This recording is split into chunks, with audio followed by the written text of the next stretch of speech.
Saelemaekers la mette in mezzo, bella tiro, gol! Luka Modric ha segnato Luka, ecco il gol del maestro. Hello everyone and welcome to another episode of the SempreMilan podcast. I'm your host Oli Fisher, joined once again by Anthony, the immovable Torgrud. I guess my dog's immovable too. He's just staring at the door. Moved There he in goes. just before we started recording. Yeah, he just walked in, so then he shut the door behind him. But yeah, I'm here. Happy to be here. Good to go. Yes, sir. We've got a couple of games to recap, two big games as well, and one very positive result. And you know, the other, the Atalanta game, we'll speak about too, since we haven't recorded since that game happened, and we've got the final game before the final international break of 2025, if that makes sense.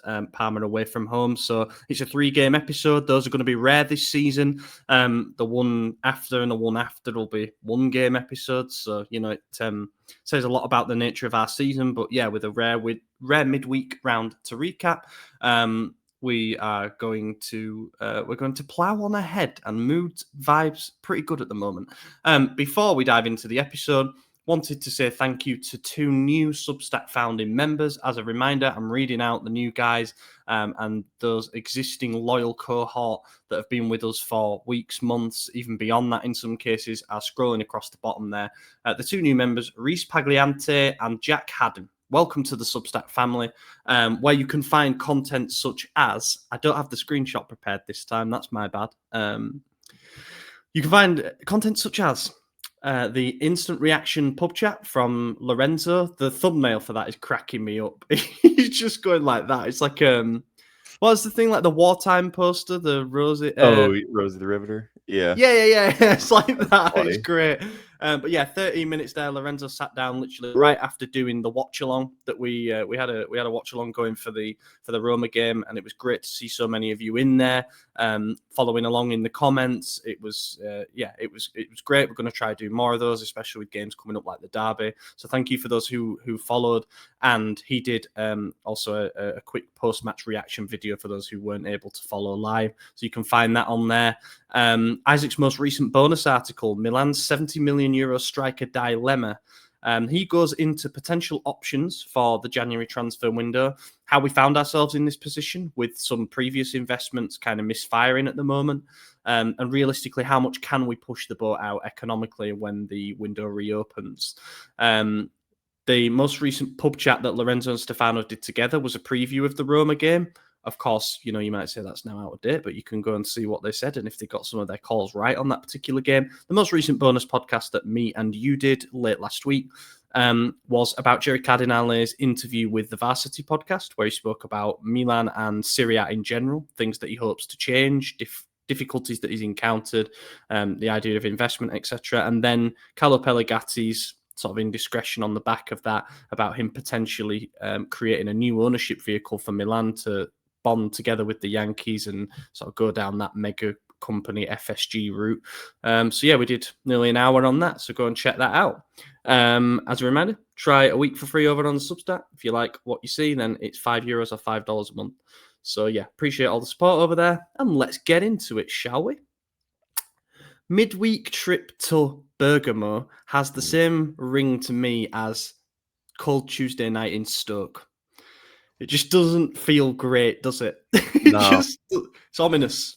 It's ominous. Well, I mean, last week we said we were feeling better about the Roma game than this game. Yes. We were right. So there's that. As always. You know, this game started 4 minutes in. Ricci, great goal, bounce, and then just in deep goal. And my initial thought was not of excitement, but of this is exactly how the last game went, and we drew. And then immediately after that goal, the game was all Atalanta until about, I want to say around an hour. And then we had maybe 10 minutes of good game, and then the rest was them again. And it wasn't a good game. Yeah, I mean, I don't really have a whole lot to analyze this one with, but Lookman, incredible goal, probably one of the best I've seen against us in a while. So I have no complaints about that. I'm not even mad at Maignan for near post. It was just a rocket, fantastic goal. So yeah, 1-1. Yeah, this was an interesting game. I think I do have the stat graphics ready, and I'll put them up when relevant. But I think you'll see a lot of similar numbers in the two games that we're about to recap. And people are calling sort of the Roma game peak Allegrismo for obvious reasons. The Corto Muso winning by a nose, sort of winning by any means. It's things that we've asked for quite a long time. So, you can't be too angry when we actually see that. But I think Allegri's message, and he's actually sort of said this verbatim, is if a game's there to be won, then win it, but make sure you don't lose it. And I think that's kind of where we were at with this. Atalanta came into this game unbeaten. Yes, they'd only won 2 of their 8 league games, but they're unbeaten for a reason. If you go that long without defeat, then it means it's difficult to play against. We have historically sometimes struggled a lot against Ivan Juric teams as well. And this is an Ivan Juric team with a lot more firepower and a lot more quality at his disposal. So I don't think any of us went into this expecting to walk over Atalanta by any means, especially after we dropped points against Pisa. But when that goal goes in after 4 minutes, it gives you an instant foothold and it gives you something to hang on to. The problem is that we took that literally and tried to hang on to it for as long as we could, even from minute 4 onwards. We literally had nothing after that. We should mention the goal. It was a really, really nice goal. And again, there's kind of similarities with the Pisa game in that it comes after a few minutes. It's a corner initially that then gets cleared to the edge of the box. Or rather, player picks up possession on the edge of the box and launches from distance, and it kind of goes through a crowd and in. In this case, Samuel Ricci kind of winds up from 25 yards with one of those sidewinder volley type things, slicing it upwards almost. It takes a little nick off Edison on the way through, and that seems to fool Kaneseki, who I think would have had it covered otherwise. But it sails into the back of the net. I was kind of stunned to see it go in because that deflection took the sting out of the shot. And it nestled in regardless. But yeah, the lads are then celebrating, and you're thinking that is the perfect start to a game like this. Take the hostile home crowd out of it. Problem is we then let them back into it over the next 30 minutes up until Lookman's equaliser. By the time that he scored that equalising goal, I don't think anyone could argue that they deserved it. Yeah, they 100% deserved to score the equalizer. It was all them. From the moment we scored, like you said, we sat back and we just waited. It was like, okay, let's hold this 1-0 lead. It was this as if we knew we couldn't score 2 against them. And so we wanted to immediately go to our defense, which plays right into the philosophy that you just said. If the game's there to win, win it. Just don't lose. That's what we did. And for minute 4, that's a risky strategy. Now, if there's one manager that could get a team to hold a 1-0 victory from minute 4, it's Allegri. So I didn't lose hope, but typically I'd say we don't survive when we're looking to hold it. We tend to lose these games. So I guess in that sense, it was nice that we were able to hold on. But I mean, we'll get to the stats in a minute.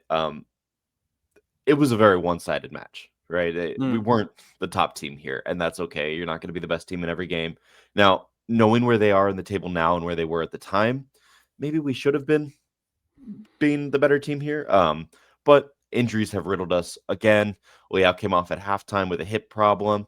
And Kuku came on, who it's got to be said, he no good. Stank the place out. He did really awful. It was, you could tell he wasn't at 100 either because he was just afraid to be the hero.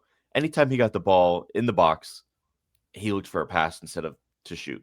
He never wanted to make a run. It was very strange from him. So I'm not sure what was going on there. And then Santi came off injured a few minutes later. Not that he was scoring anything, but Loftus-Cheek came on because we had no other striker, no other forward. And to his credit, he did well. He looked the livelier of the two, but he's not a striker. He can't be playing striker. And that was it. Saelemaekers came off. That's another attacking player. And Atakame came on, who I guess did score a wonder goal in the game prior. Probably shouldn't have counted, but it did. So, but no one was expecting him to come on and win the game again, So it was just another one of those things. I think Modric kind of had a subpar game for his standards, probably like a 5 out of 10, which... Yeah, I think that's fair. Yeah. We've become so used to Modric being superhuman, haven't we? That as you say, by his standards, and those standards are on all the way on the fucking ceiling. Like, he's been our best and most influential player.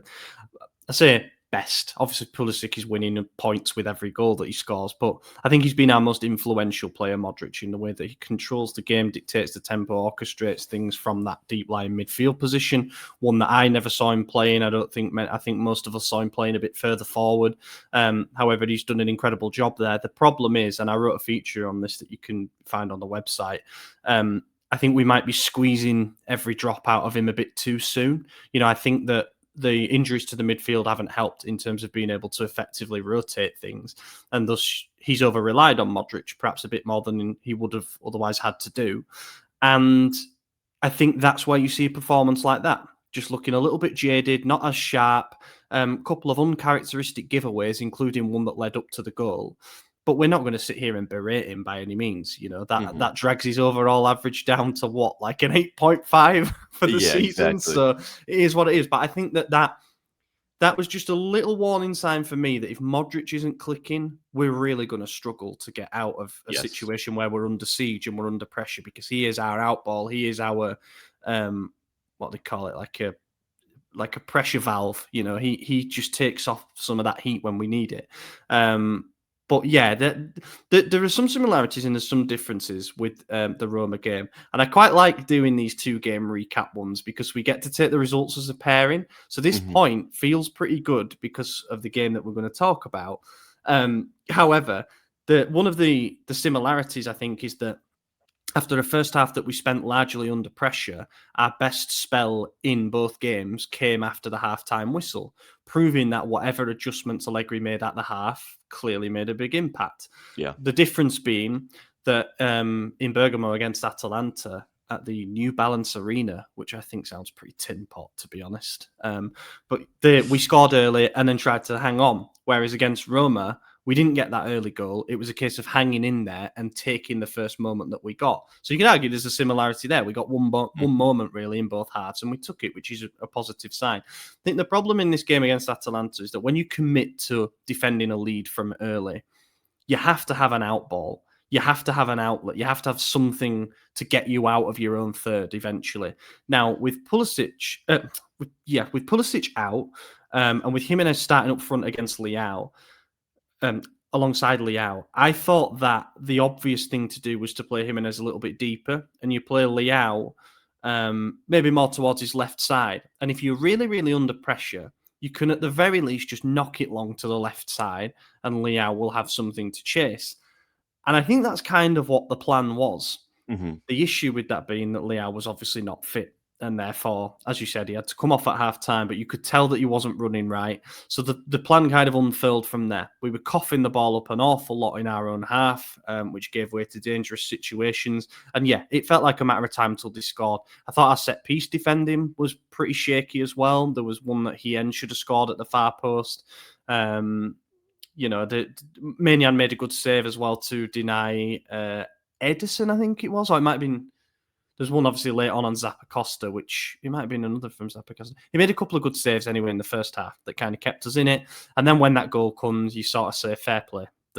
On the balance of pressure, they've deserved that. Bit slack defending collectively as a unit from Saelemaekers, Fofana, Tomori. Couple of them step up when maybe they can drop back to prevent the space being available, and then neither commit to challenging Lookman, the ball carrier. He's able to get the space and lash in a shot at the near post. As you say, Maignan could do very little with it.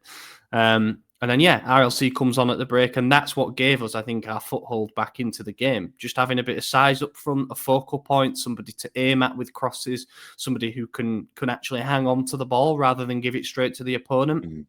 And we had our moments. We had our moments where we could have got back in front in this one. Not like absolute clear-cut chances like we're going to talk about in the Roma game. But there was some nice give and go stuff. There was one where Fofana found Saelemaekers and it looked like he had a straight path through on goal, and then for whatever reason he decided to try pass it back to Fofana, which as we've come to find out is never the move in any circumstance. But yeah, there were some moments, but it was just nice to see a tweak that made a bit of a difference. Good to see RLC come on and make a bit of an impact. And then the game sort of peters out into those final 10 minutes, and as said, the Zappacosta, it's a wonderful save from Maignan to at least bank a point for us. And it sort of started the theme that in these two games he would be decisive. But yeah, you shake hands at the end of that and say, we'll take the point. Thank you. Yeah, I think for me, the most frustrating part was in that final 25 minutes or so after Loftus-Cheek came on, because he is able to move the ball down the field very effectively, better than most players on the team outside of like Leao. If he's making a great run, Loftus-Cheek just kind of muscles through it and holds on and bulldozes. But that final pass to the guy who should be taking the shot, they just never did. I mean, we had one shot on target this whole game. It was obviously the goal in the 4th minute. We had 6 shots total. So that tells you we're not shooting, and that was the problem. In the end, we had opportunities to at least take a shot. Like you said, Saelemaekers in, Fofana in, Nkunku was in a few times. Yeah, and for whatever that reason, everyone just thought, I can't be the hero. I needed to pass it to someone else. And then when they received the ball, they had the same thought. And the next thing you know, we're passing from their box to Maignan. Hey, bud. Sorry. His head's popping up. He's getting into it too. Yeah, and he wants to get involved. I think he was. I think Chuck was just interesting. about to mention that moment where Loftus-Cheek rose well to head across back across goal, where Nkunku was at the far post, and you think, peak Leipzig form Nkunku, he's there well before the defender to lash that in. But he gave me the impression that he was running through treacle all game. He just was nowhere near 100% in terms of the explosive athleticism that you'd sort of expect from him. Now he's one of those players where I don't want to call him one-dimensional, but contrary to what has been said by Allegri, I don't think hold-up play is really his strength. He wants to be found in the open field, and he wants to have chances inside the box. He wants to roam into space and cause damage that way. So what that means is when he doesn't have the legs to be able to do that, and I guess we were kind of forced into playing him because of the situation in the forward department, but when he isn't close to 100%, he actually doesn't really offer anything. And I think that's kind of what we saw, sadly. We invested a lot to sign Nkunku in the summer, and I think we're all reserving judgment because it took him a while to get up to condition, and he's got competition for places without a doubt. And I think there's still a little bit of trying to outline what the best role for him is. If he's playing in a front two, is he the support striker or the one leading the line? Is he playing on the left or the right? Those things do make a difference in a forward pairing. But Lookman looked incredibly sharp, and circumstance-wise, he also sat out most of the summer because he wanted to try and force a move. Then he comes back and, he makes a difference in this particular game, whereas our guy, unfortunately, looks completely useless. So I just thought that was an interesting juxtaposition. Not all out on Nkunku, but it was disappointing. I think a lot of it is just the system, right? And there was valid criticism about the signing, and it was, where does this guy fit into our system? We need a striker. Why are we getting a now 4th string second striker, essentially, because that's what he is. We have one real striker in Jimenez who is not firing by any account. So then you look at the starting pair, Leao and Pulisic, who are wingers that are now both essentially playing second strikers side by side with no main striker. And we haven't seen that yet. It might work because they're both so highly talented, skilled players. But what we need in a 2-striker lineup is someone who can play with their back to goal, hold up play, like a Giroud, like a Zlatan, like a Lukaku. But we don't have those. Leao is obviously capable, but you shouldn't be playing him back to goal. You should be playing him on the breakaway where he's fastest, where he can beat his man. Same with Pulisic. Same with Nkunku. I guess Jimenez a little bit can do it, but the problem is his first touch is so bad. I wouldn't trust him to be that guy either. And I think that's the problem. That's why we're likely to look for another striker again in January. But the problem is now 10 games played with Leao or Pulisic injured, one or the other. We haven't seen those two guys who are clearly the best play together. And so that has given an opportunity for Jimenez or the 40 million euro man Nkunku to prove that they should start to take one of their spots.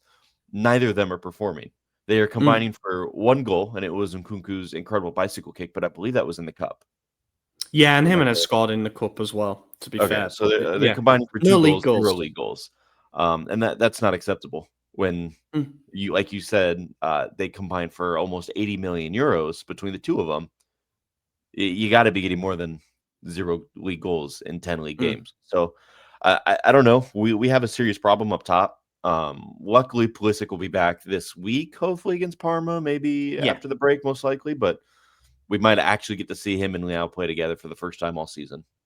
Yeah, yeah, and that was, I think, the vision that Allegri had when he came in. You know, we saw him playing as that kind of split striker thing in pre-season, and it looked good. Obviously, that then needs to transition into competitive action because it's played at a different rhythm and stuff. But yeah, I think the sooner we see those two together, the better. And then maybe Allegri, because he's a wizard when it comes to man management, can almost manufacture situations where Nkunku and Jimenez can come on and maybe have a better chance of scoring a goal that sparks a bit of confidence and a good run from there. But when they've been called upon so far, they've been letdowns. As you said, there's been real opportunities, back to back starts in some cases, and yet, yeah, neither have grabbed it, even with one hand, let alone with two hands. I'll just quickly show the stats for the Atalanta game. As you see, if you're listening and not watching, 56% possession for Atalanta. I think in the first half it was well over 60%. Yeah. As said, they were well on top. We gave them the ball and said, try and break us down. They eventually did it. And then we kind of get back into things. And I think that's where you end up with the number more even than that. 1.31 XG for Atalanta to our 0.33.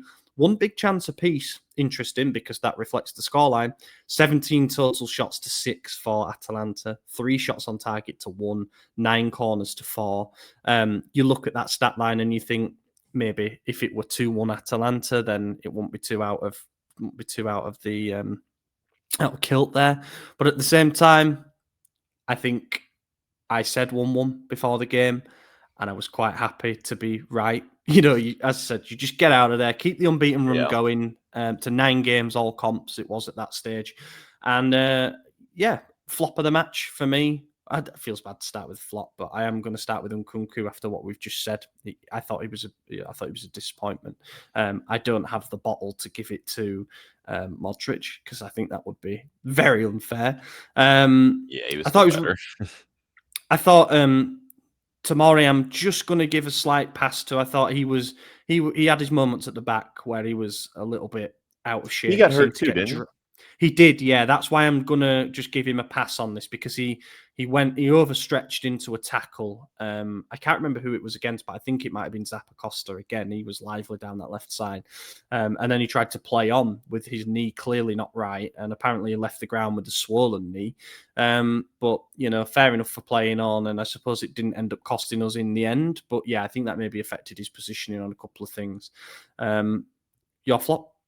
Yeah, I'm gonna echo exactly what you said. It's Nkunku. I have a feeling we're gonna pick the same top and flop for next match as well. But for my top, I'm torn between Maignan and Ricci. I think I go Maignan just because there's more shots. Mm-hmm. So yeah, I'm gonna go Maignan.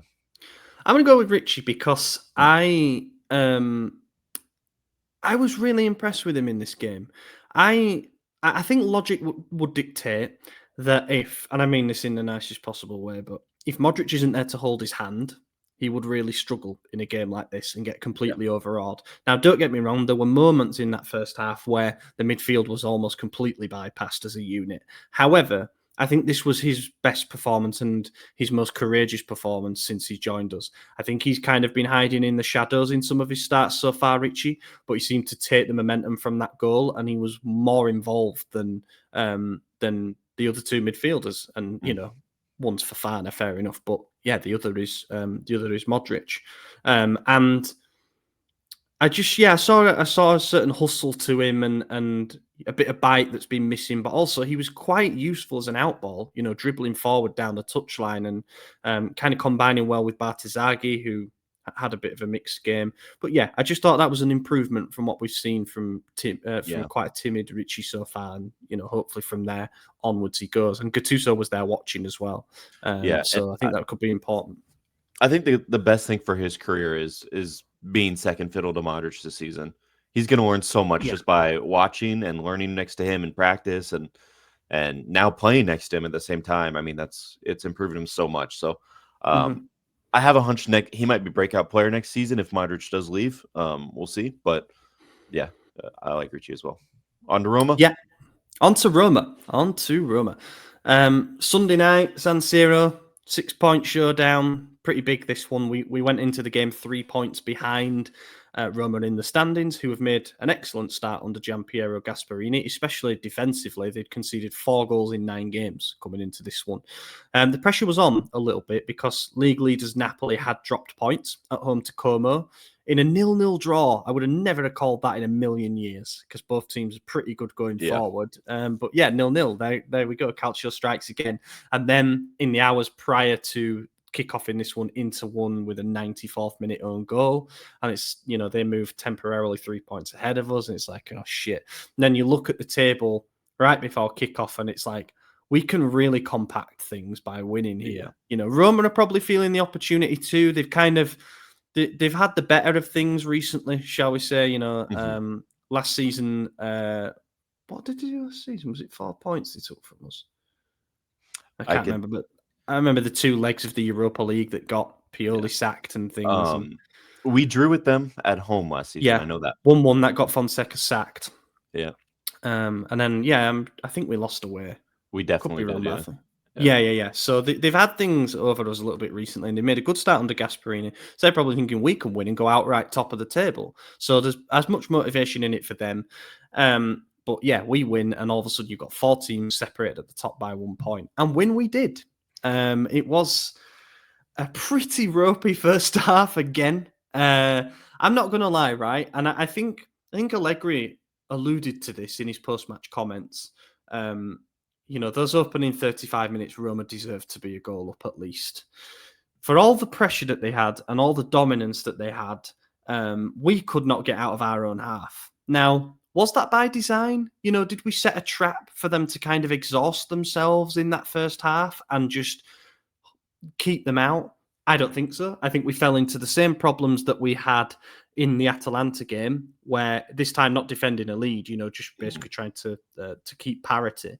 We did not have an outlet. We when we got the ball back, when we won the ball back, either because Roma coughed it up or we won a duel or even Maignan being in possession, we did not manage to get anything to stick in the front two. And that's what you were saying about hold-up play and how it's not really the strength of any of our forwards. You had Leao and Kunku starting up top, and Allegri said himself in his pre-match presser, even he was curious to see how that looked, because in theory, those are the two that maybe wouldn't coexist normally, but we're forced to play it. Jimenez is out injured, and Pulisic is obviously recovering. So you've just got to see how it looks. They sort of took it in turns to drop deep and try and hold the ball up when we did win it back. And they took it in turns for their first touch to go 5 yards in the wrong direction. So we just gave the ball straight up. Now, I'm not going to absolutely hammer them for it because of the things that we said. They are not target men. They are not back to goal players. But it was a bit frustrating to see them not even try and battle to get something to stick. And that put us under a lot of pressure. The one thing that I'll give us credit for in those opening 35 minutes is that we remained organised and we remained compact. We forced them to go around the outside. For all that pressure that they had, they didn't create loads of clear-cut opportunities. They had El Ainaoui roll one wide of the post. There was one where a ball goes over the top. De Winter kind of misjudges the flight and comes for it. It goes over his shoulder, and Dybala brings it down and stabs it just wide of like the far top corner. That would have been a gorgeous goal, by the way. And yeah, I can't believe he missed that header, De Winter. Yeah, I know.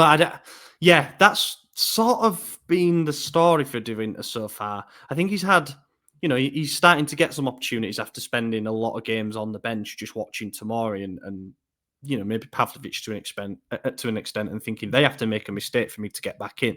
Then obviously you got Tomori not 100%, so De Winter comes in. It's a tough ask, don't get me wrong, to try and keep tabs on Dybala, because I think coming into this, he'd scored 10 goals and had 6 assists against us in 24 games for Palermo, Juve and Roma. I mean, that is mental. Like, he is a constant thorn in our side. It's tough. He's such an intelligent player. We all know that, he picked up an injury taking the penalty in this, which is... Dybala did. Dybala, yeah. Yeah, I like didn't a know De that. Bruyne type thing. Yeah, he's out for 3-4 weeks. That sucks. But that's him. We all know if he stayed fully fit, I think he'd be at bloody Barcelona or something. Like he's Yeah. that good a player. And I would have loved to have seen him play for us at some point. There's been moments where I think we've been in the mix, but of course he goes to Roma, and Roma seem to almost be accepting at this point that he's going to play 1 every 2 games on average, or maybe even less than that.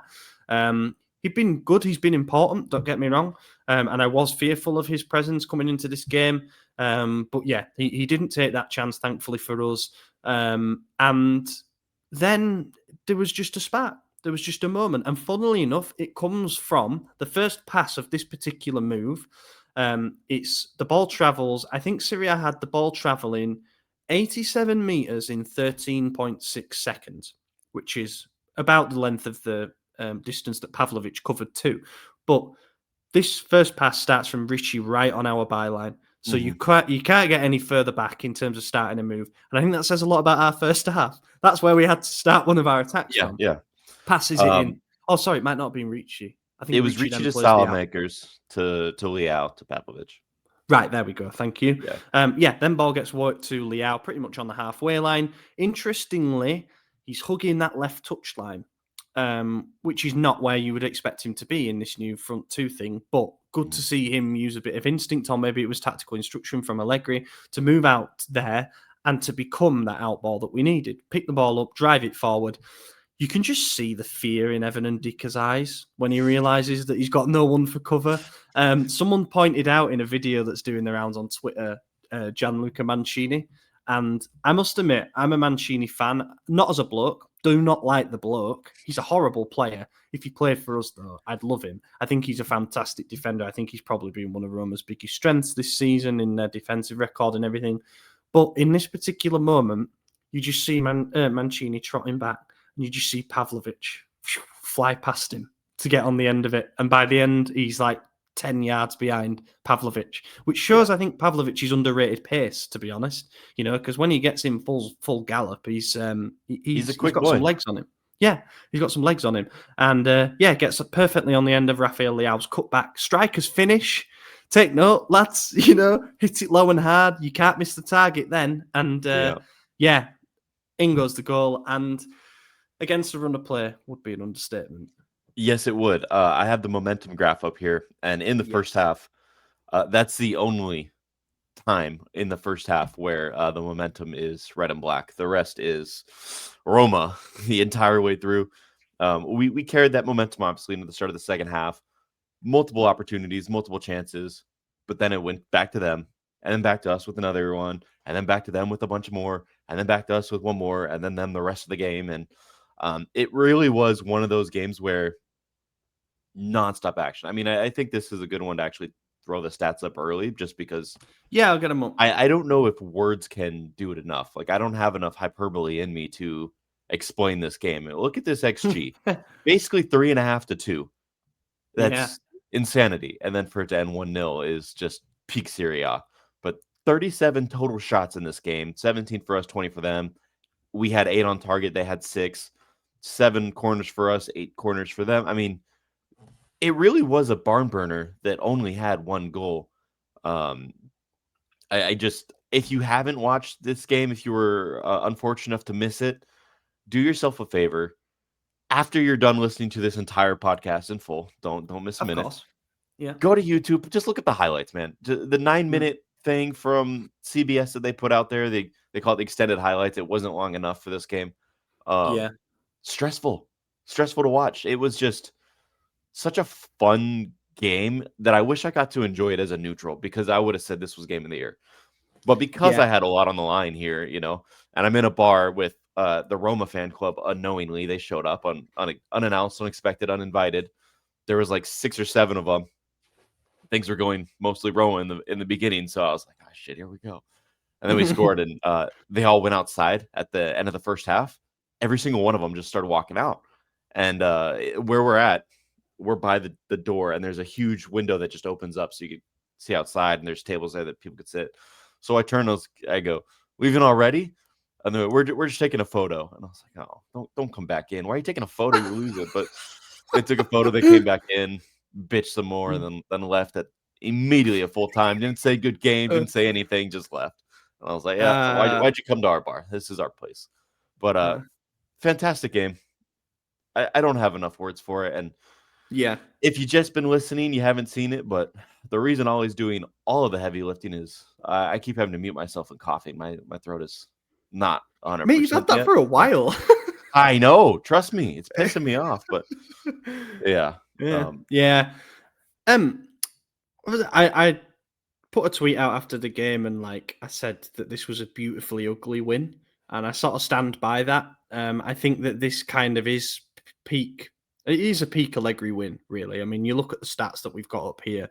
Roma having almost 2/3 of the possession.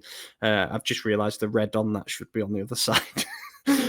Expected goals 3.32 to 2.04 in our favour. 6 big chances to 1 in our favour. Roma having 20 shots to our 17, but we had 8 shots on target to their 6. They had 1 more corner than us. It is a fascinating stat line for, as you say, a 1-goal game.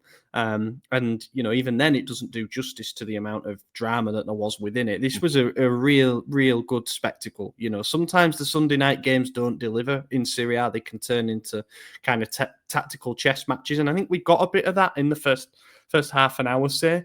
But then the second half, it was just incident after incident. It starts with us missing a string of chances to go 2-0 up and potentially put the thing to bed. The tone, I think, for our beginning to the second half was set from kickoff.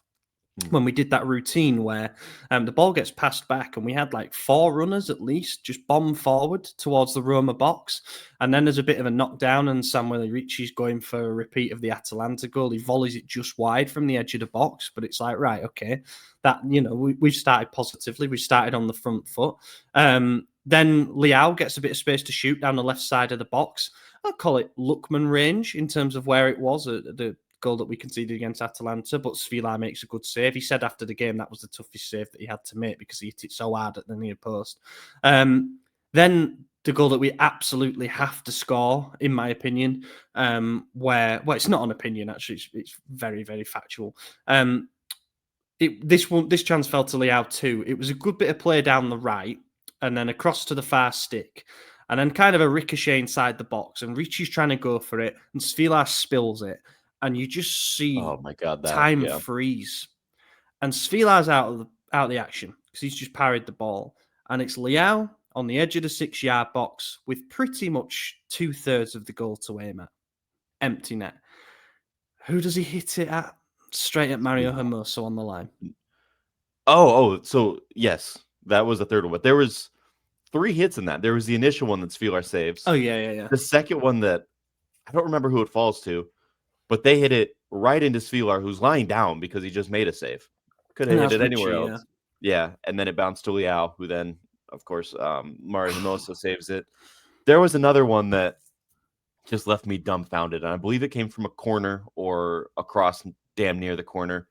And it hits Nkunku in the chest. Right on the post, and it just rolls in and hits the post and bounces. I muted myself by accident that time.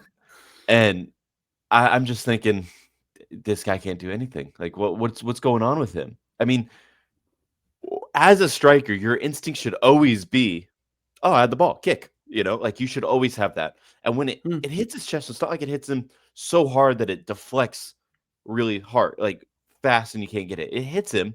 So that should be your mental cue. I have the ball. And it just kind of drops down towards his foot. And he's just caught off guard. And then it rolls into the post and then out. And I'm just thinking, when it hits your chest, at the very least, run towards the goal and it'll go in, But yeah, I think he was just caught so off guard, which tells you everything you need to know about his fitness level right now and where he is in terms of match quality. But there were so many opportunities in this game. And I think the most important part for us was after we scored the goal with Pavlovic, we did not sit on it. I think we kind of knew, and obviously it's wrong, but I think everyone was under the impression that Roma have 1 goal in this game.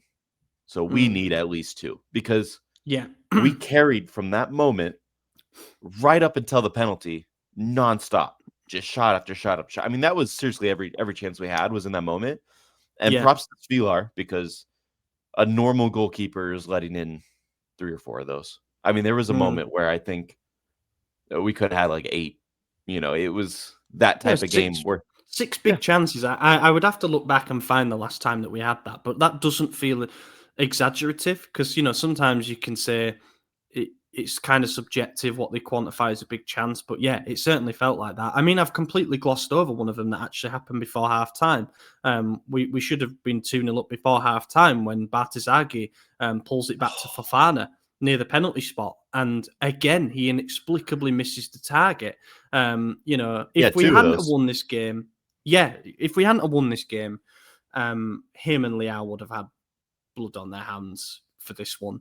Thankfully we did, so we can kind of look back and semi-chuckle at it. But that was a really, really bad miss, was that one. Yeah. And then, Leao missing. Some of them is like a Richie volley from outside the box. You're never going to have a go at a player like that, play for a shot like that, a low XG shot. But sort of full net to aim at territory, and you've I don't know, it's not even instinctive. It's just like you have time to pick your spot. Yeah. And for whatever reason, you're hitting it first time with no guidance. So if there is guidance, it's going straight at where you wouldn't want it to go. So it's poor execution. Just baffling missed chances. And I really did think that it was going to cost us. And it very nearly did. This was nearly the Fofana game for all the wrong reasons. He gives away a pretty rough free kick, it must be said, right on the edge of the box for a foul on the substitute, Pellegrini. He protested his innocence, saying that he got a bit on the ball, but for me, it was sort of shin height and his studs were at a right angle. Now, I'm not saying it should have been a red card, but I think there was some half shouts for it, and it looked like a nasty one. So I thought he got the ball, but like you said, right angle, studs up, shin high. If he misses that ball, to me, it's a red card, because he goes straight through his shin. I think he gets the ball, so I do think it's the wrong call. But I understand visually when you see a foot like that, coming at you as a referee from behind, you call it. And because you just gave a yellow card, which in his mind, you're giving him the benefit of the doubt, right? But because you give him that yellow card, you can't review it. If he gave him a straight red, I do believe they go to VAR, they look at it and go, oh, he got the ball, and it's fine. But that's not what happened, because in a weird way, the Marco Guida was giving him a little bit of grace, and that cost him. Yeah. One of those weird moments with VAR there. But, gives away the free kick, gets in the wall.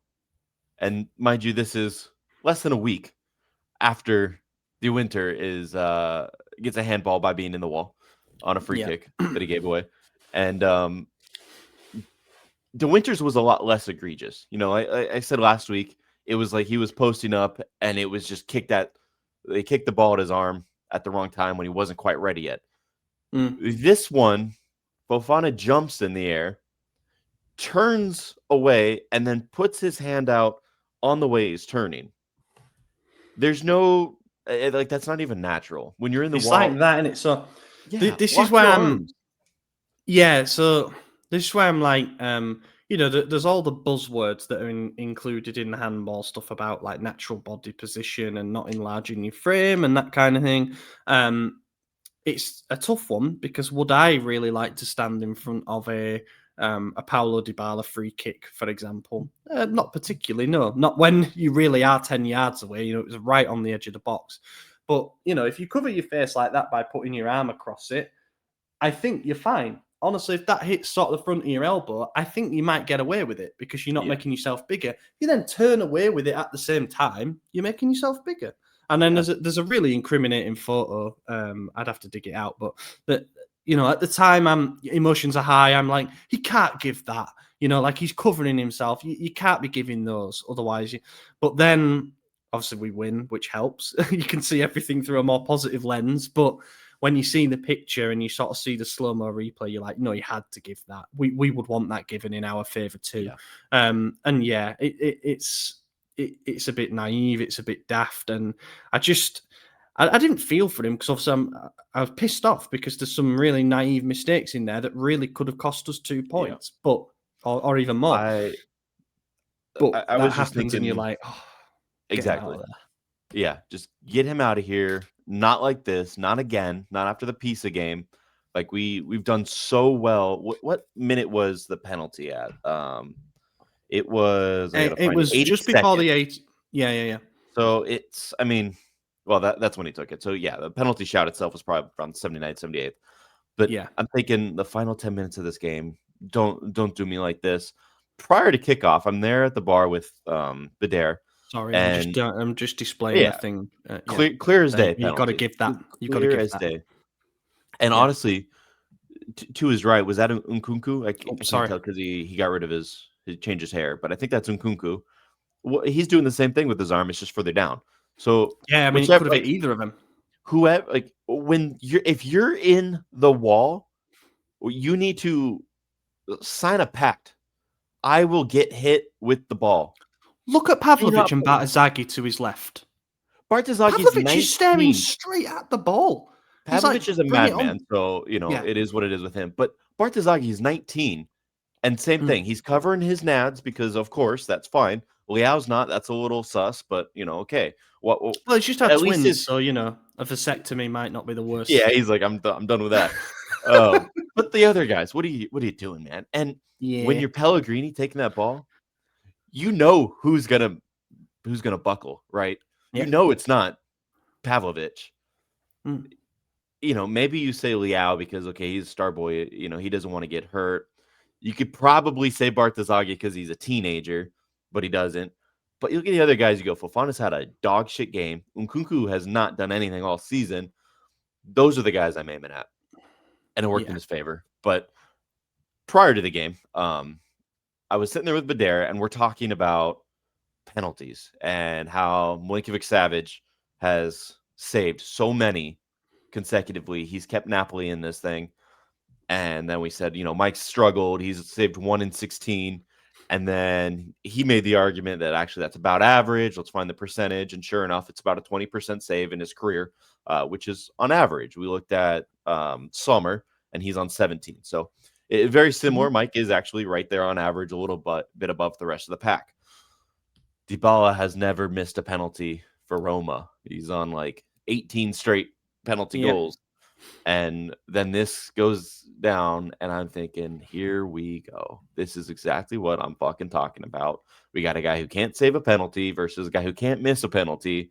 The game's on the line. This is a team who was in first place at the start of the match week, and we're about to fucking bottle it again. And now we're going to be behind the pack, dropping out of Champions League spots. I'm complaining. Every complaint I could think of is just coming to my mind. I got 6 Roma fans behind me screaming, and I'm thinking, fuck, man, here we go.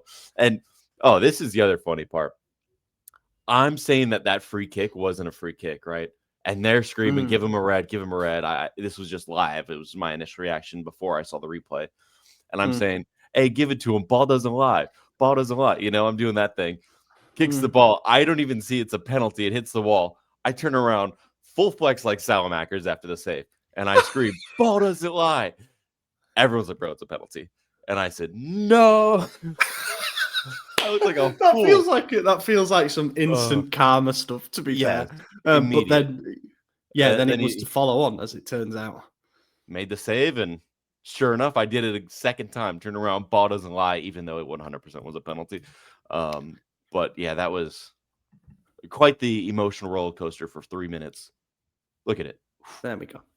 It's a bloody good save as well. That's one thing that I will say. Save. It was a good save. I'm sort of with you. You're thinking, well, Maignan, we knew about his penalty record. He'd saved 1 in 16 coming into this. And as you say, career average and stuff like that, but you sort of remember what's happened recently. There's recency bias. It's like, this guy can't fucking buy a penalty save. Not only that, but it's not even bad luck. As we kind of analysed for the Pisa game, where Quadrado scored his. Maignan's committing way too early to these, and it's like he's not giving himself a chance to. And then Dybala, as you say, is just an absolute lethal clinic from the spot usually. And of course, it's Dybala who's hurt us an awful lot, even from open play. I'd given up on this. I was just already stewing over what the post-match narrative was going to be, how I was going to sort of tweak my report on everything to reflect the game in a more negative light and that kind of thing. And that was the result. It was beautiful. It was poetry. I loved it. It's not... So you're looking at from there, that's the TV angle. And that makes it look like he's got right over to the corner to keep that out. Now, the angle from directly behind and in the middle, Dybala doesn't quite find the corner. And that means that if the keeper guesses the right way, then, he's got a chance. And Maignan gets over there with two hands and he parries it around for a corner. He made the tweak. You must listen to the podcast. Don't commit too early. And then when you spring, you can get to a ball in full reach and you've got a better chance of saving it rather than you go too early and all you're doing is watching the ball go in the other side of the net. Look, I'm not a goalkeeper, never have been, but it just felt like that was a much better way to approach saving a penalty, and statistically the best penalty taker in Serie A too. Yeah. At least based on the club that he's at currently. Look at that where was he's at in that apologies photo. Again. Mike's basically still on the line too. Yes.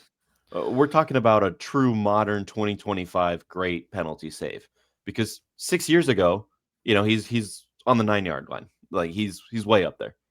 Like everyone's jumping out, and this is just textbook perfect. There's no argument about it, even though Inter fans are posting, pictures so zoomed in it looks like Minecraft pixels, giant squares everywhere, saying there's a black space in between Dybala's foot and the ball, and I'm like, well, you can't even make out what this is, and they're like, oh, there's a space, he was off his line. I'm like, bro, this is what we're complaining about, really? It's and then have you seen the one from the Milan fans replying with the one from the frame after, where you can see that the ball's just left his foot and Maignan's trailing foot is actually behind the line at that point because he I don't say goes forward to push back. I don't know how to describe it, but I know what you mean in terms of the mechanics. You've kind of got to spring off your foot. So the moment that the ball leaves his foot is actually when he's behind his line. So it's perfect. It is perfect timing on both fronts, the leap and getting the arms extended. That was amazing. It just exploded after that. The stadium exploded. I think everybody knew what a monumental moment that was for Maignan, but the team in general. They rallied. And I think, there was Tomori came on, didn't he, late on, and we kind of committed to playing back six, back seven. Atakame also came on to try and... It was very clear. It was very clear at that point what we were trying to do. We were seeing that out for, by hook or by crook, and we did. We got it done. There was 4 minutes added at the end of the 90, and then there were further flashpoints that happened in the closing stages, which I suppose we should talk about, actually. Saelemaekers and Wesley going at it. Starts with Saelemaekers doing the Iverson step over type thing. That's what the commentators were saying anyway. That's funny. I'm not... Yeah, fuck Wesley. I don't like that guy. I never did. I didn't think Roma fans were big on him, but my God, were they loud about Wesley. And I'm like, bro, what? I don't know. I saw nothing from him. Yeah, there was a guy wearing him in the summer. I already forgot his name. He was the guy that got the yellow card in like the opening 10 minutes. Al Illinois. Yeah, Illinois. Yeah, there was a guy wearing that jersey at the bar, and I was like, who? I had no idea who this player was. Is he Moroccan? I think. Yeah, Moroccan. By the way, those were the most hideous jerseys I've ever seen. Oh, the white ones. Yeah, white with green, and then the yellow. You can't even see it on TV. It looked awful. Do you know what they said the inspiration was? They said that like the green collar was because of all the green space in Rome, and it's like, just say it was a Friday afternoon, and you wanted to get off for work, and you couldn't think of anything else because that makes absolutely no sense. A white with green. Roma's kits. For all I'm not a massive fan of their club is like a mosquito. They're just sort of there and they're buzzing and they're trying to get into the big table and stuff. It's like, fuck off, swatting them away. Yeah. Like, no, you're not here. But their kits usually slap, to be fair. They've got quite a bold colour scheme and stuff, but that one is just no. I'm not a lover of it, to be honest. And then they have another do. Wesley then kicks Saelemaekers up into the air as he tries to lead a little break. And Allegri has to pull Saelemaekers back. He pulls him in for like a cuddle type thing.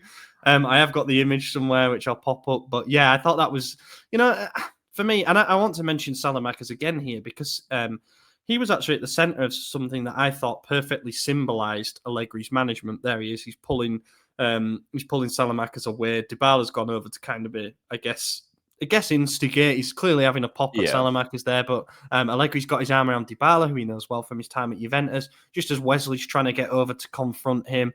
Really good way to cool things down. But I think Saelemaekers was central to a couple of things in this game that showed Allegri's management.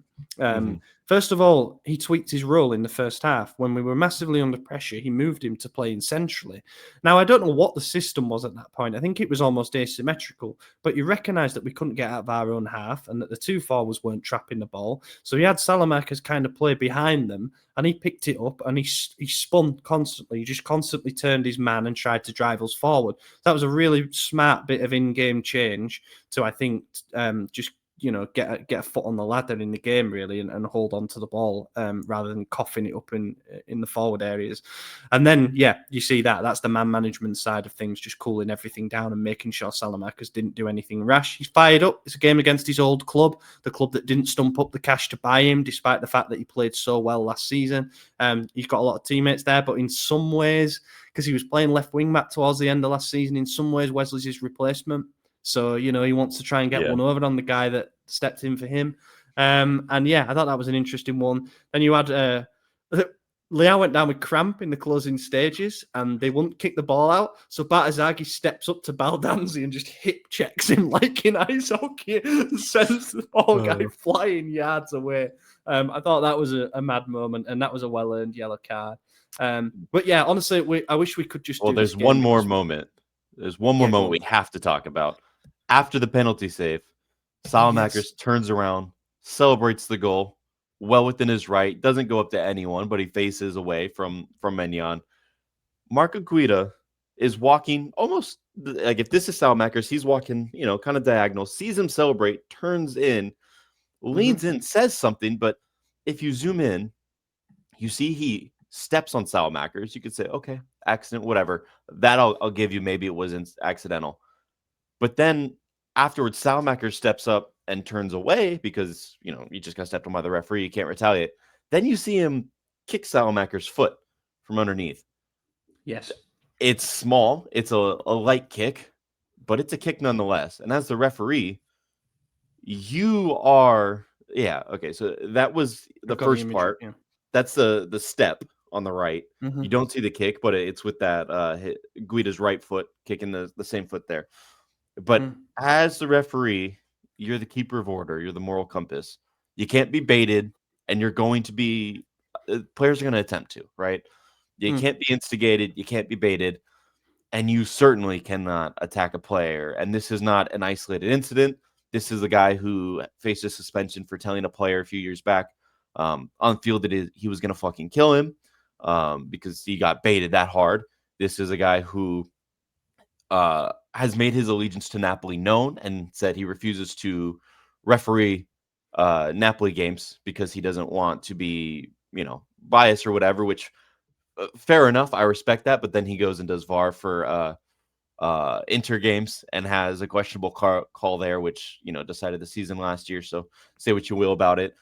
You would think he would be pretty hyped to see Roma losing given his Napoli allegiance, but obviously with Milan beating Napoli this season and being a main contender for their title race, he's not too thrilled about it. And 100%, I think he deserves a suspension or a ban or whatever you want, a relegation. This is unacceptable behavior. I don't care if he did well the rest of the game. You could have the best performance ever, but the moment you kick a player, you're done. Imagine if the roles were reversed, if Saelemaekers kicked Guida even slightly. That's the end of your season. More. Yeah. You can't do that. So, you're the right. fact that this hasn't been raised up higher blows my mind. I do wonder if the club have said anything, because there's all this stuff about with the refereeing decisions that are ongoing. We're supposedly making our voices heard and all this shit. And I never know how that takes place. Like, realistically, is it Furlani ringing the head of the AIA and saying, we don't like this? And they're like, so what? It's over and done with. Is it really like that? Or is there something more formal a procedure for complaints. I genuinely don't know. But we should be raising our voices about that one. You hit the nail on the head there. I think Saelemaekers, I would describe this game in general from him as all a bit petulant. And I don't mean that in an entirely negative way. I just mean like you could see that the emotion took hold of him in this particular game for me. And I think it's natural for the reasons already mentioned. But he does turn around and celebrate in the direction of the referee. And anyone who says that's not what he was doing, he span a full 180. And, you know, that he didn't like do it right under his face or anything, but I thought it was pretty obviously guided. But you are right. He's the arbiter of the game. He's the keeper of the peace. He's got to maintain a level head in that situation. And when he's got previous for not doing that, to do what he did, we know there's intent behind it. He goes over. I think there's a bit of knee-on-knee contact even. A lot of the clips on social media are actually cutting off Saelemaekers' reaction, but he does go after him and like, what are you doing there? Like he asks him, why have you done that? Basically, look, he doesn't run over and leather him or anything, but I thought it was a pretty deliberate movement towards him, and something should come out of that. It's unprofessional. They're held to a higher standard. Order. That's the way it is. You would be mad at a teacher for hitting a child, even if the child pushed the teacher first, right? Like there's a different level there, and you have to. It's almost like the police as well, isn't it? Like, you know. I didn't want to use that example. I kind of wish I hadn't now. But we'll wrap it up quickly. Top and flop. Top for me. Oh, you're gonna go. You went Mike last time. I'll go Mike this time. I'm gonna go Mike this time as well.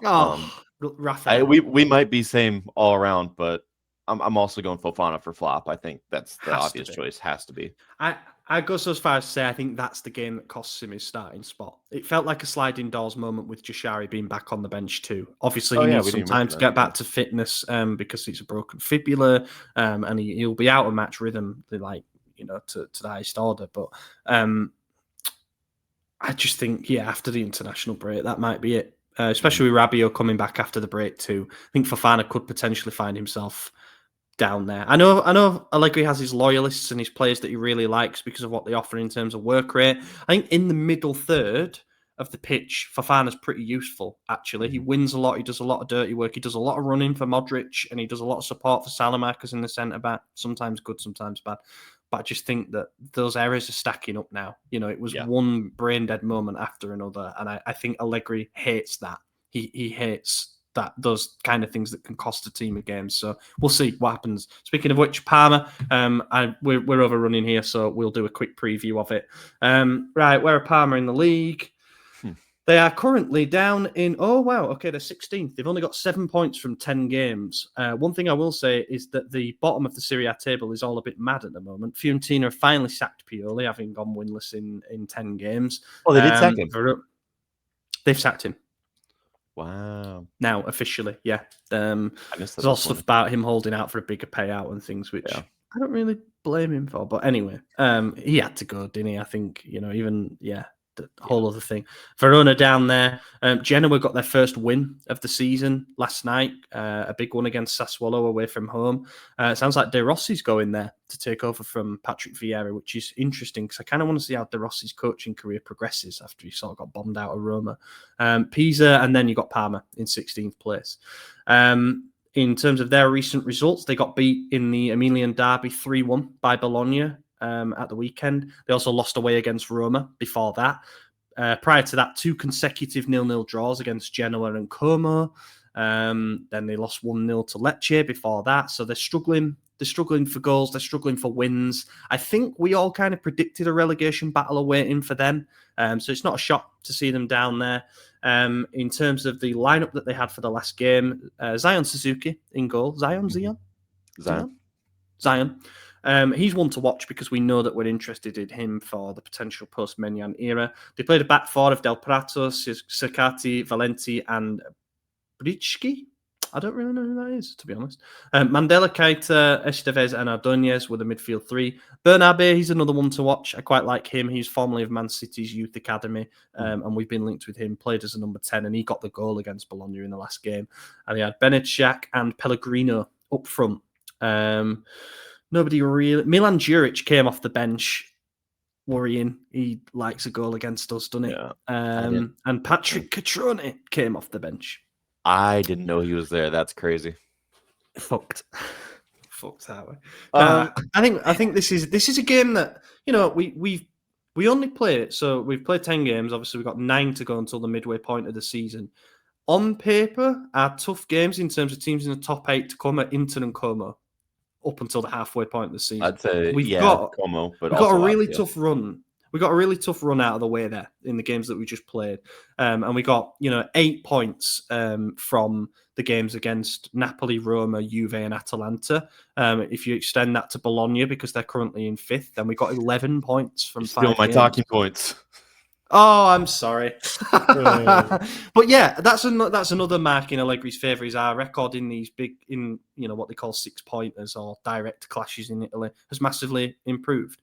But that, we've dropped points to newly promoted teams at home twice. We can definitely go to Parma and struggle. It wouldn't surprise me if we drop points in this one going into the break when everyone expects us to win to keep this momentum going and stuff. Are you as worried as I am? Yeah. So real quick, going back to the big games last season, as you mentioned, 11 points this season. And when I look at those exact same fixtures from last season, and I mean the exact same, so Bologna home versus Bologna home last year, Napoli home, Roma home, Juventus away, Atalanta away. This year we got 11 points. Last year we had 4 from those. And then the only games missing out of the traditional big ones, Inter and Lazio. Inter away, Lazio home, because those are the next upcoming ones before the new year. We only had 3 points out of those. We beat Inter, lost to Lazio. So even with that, 7 points still to 11 right now. No matter what, we have more points against the big teams in the first half than we did last year, which is good. That said, it doesn't matter what last year was. We got to win this year. We got to win now. We are just doing better at it. Parma is not going to be easy for us. One thing about our system is we play better against the bigger teams because our system is designed that way. Teams that want to attack us are going to be susceptible to a counter. Teams that want to sit back and wait for us to make a mistake, we can't counter because they're not in possession. We are. So then we're the team making the mistake. And that's why these lower half teams are, doing so well against us. It doesn't mean they're always going to succeed, always going to win. That at the end of the day, they are a bottom half team for a reason. And I think we can get a result here. I think with the return of Pulisic, who probably won't be from the start, I wouldn't imagine. I hope not. I think partial game, let him get his feet wet and then take the international break to recover a bit more. Especially with the derby looming after the break. Exactly. You don't want to take any silly risks. Yeah. Have him there. Hopefully Jashari gets a few minutes as well. Again, don't start him if you don't have to. I think Rabiot's going to make the bench by the sounds of it too, so it might be 15 minutes for same him. Thing, Yeah. Bring him in the last 15, 10 minutes, like you said. Hopefully we're winning and it's not a risk, but yeah, we'll see. I do have confidence that we'll win this game. I know I have predicted a win against all these small sides, but how could you not? So I'm going to say 2-0. Yeah, even though I've just highlighted the reasons that I'm worried about this particular game, I do think that we're going to get the win. And I think it will be another 1-0. It'll be another Corto Muso, as they say. Just looking at Parma's season so far, Matteo Pellegrino, the top scorer with 2 goals. They've actually only scored 5 goals in the league all season. Cercati, who has 1 of those goals as fullback, he's out injured, it seems. And then you've got Catroni and Bernabe as the others to score goals. Yeah, it's. I'm just looking now. Oof. We've got to keep a clean sheet in this, man. We've got to. They're scoring half a goal per game. Well, we've kept 2 clean sheets against them since 2012. And there's been some belters in there as well, haven't there? The 4-3, 4-5, 5-4. Yeah. Yeah. The 3-2, of course, 3-1. last season when we came back and then Conceição tried to fight Calabria on the pitch. We had 2 stoppage time goals to win that one, plus a penalty. Wow. It's crazy. Yeah. We got to win. We got to win, find a way, whatever. And then I think, whatever happens, I think that the picture is more positive after the break. Obviously, we've got a derby game that will tell us a lot about what our true ambitions are for this season, but just the squad picture as a whole, touch wood for no more injuries against Parma and none in the international break. So then if we've got out of it, we're going at over 2 points per game, and then we've got an easier run on paper of fixtures and the fully fit squad to do it with while all the others are playing European games. We start to dream a little bit then, I think, genuinely. Yeah. So, yeah, I'll end it on that positive note. I know we've not done any questions. I've decided that later this week, the bonus episode is going to be a mailbag special. So get them in on Twitter, reply to the original questions tweet, and then on the Discord as well, which you get through Substack. Probably do a bunch of questions next week going in the international break also. So. Oh yeah. We'll be better with the questions on the main pod because there's less games to cover. In the meantime, been your host Ollie Fisher. Find me on Twitter at Ollie Fisher. AJ, cheers for joining. Yep. See you guys end of the week and then start of next week. Have a fantastic week, everyone.